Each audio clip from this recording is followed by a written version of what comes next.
शादीशुदा बेटी की सलाह ले सकते हैं तो बहू की क्यों नहीं। चंचल दरवाजे पर पहुंची ही थी कि अंदर से हंसने बोलने की आवाजें सुनाई देने लगी। लगता है बुआ जी आ गई। सुबह ही सासू माँ सुधा जी ने बताया था कि आज दीदी आएंगी। सुधा की ननंद सविता की 2 महीने बाद शादी थी। उसी सिलसिले में कविता जी को राय मशविरे के लिए बुलाया था। वो घर की बड़ी बेटी थी और अनुभवी भी। कैसी हैं बुआ जी? कहते हुए उसने बुआ जी के पैर छुए। ठीक हूँ बहू। क्या तुम रोज इतनी देर से ही घर आती हो? आज काम ज़्यादा था तो घर की बहू को यूं देर से आना शोभा नहीं देता। दीदी छोड़िए ना, आप भी क्या बात लेकर बैठ गई हो जाती है कभी कभी देर। बहू जाओ, तुम फ्रेश हो जाओ। चाय नाश्ता सविता बना रही है, सुधा जी ने बात संभालते हुए कहा। सब चाय नाश्ता करते हुए बातें करने लगे। कुछ देर बाद चंचल रसोई में खाना बनाने चली गई। सबके खाना खाने के बाद चंचल रसोई में बर्तन और सफाई करने लगी। भाभी अब बताओ क्या सामान लाना है और क्या बाकी रह गया? दीदी इसलिए तो आपको बुलाया है, बेटी की शादी का मामला है, कोई कमी नहीं रहनी चाहिए। अब आप ही बताइए क्या कैसे करना है। सबसे पहले तो सविता के ससुराल वालों के देने के कपड़े और सामान की लिस्ट बनाओ। राज बेटा तू लिखता जा। जी बुआ जी। बोलिए।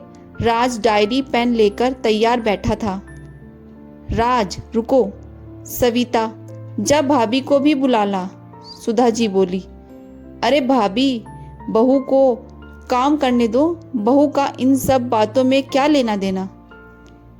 दीदी परिवार के सब सदस्य यहाँ हैं तो बहू को भी होना चाहिए, उसकी राय जानना भी जरूरी है।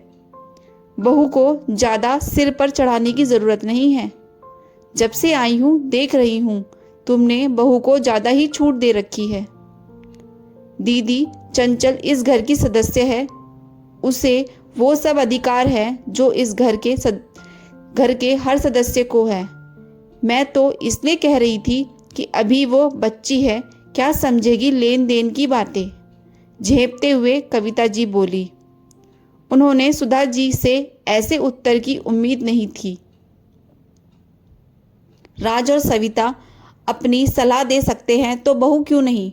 घर की बहू होने के नाते उसे तो सबसे आगे रहना चाहिए। आगे सब बहू को ही संभालना है। घर के बड़े होने के नाते हम उसे अपने रीति रिवाज और परंपरा नहीं बताएंगे तो कौन बताएगा। इसलिए उसकी राय भी जरूरी है। और फिर शादीशुदा बेटी से सलाह ले सकते हैं तो घर की बहू से क्यों नहीं। भाभी आप बिल्कुल ठीक बोल रही हैं। बहू को जब हम घर का हिस्सा मानेंगे, उसे प्यार सम्मान और अधिकार देंगे, तभी तो वो हमें मन से स्वीकार करेगी। जा सविता बहू को बुला ला।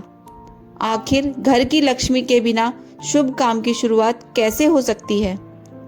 चंचल ऐसी समझदार और प्यारी सासू माँ पाकर खुद को धन्य मान रही थी। दोस्तों आपको मेरी ये कहानी अच्छी लगी तो मेरे चैनल को सब्सक्राइब जरूर कीजिए। Thanks for watching. Please subscribe my channel.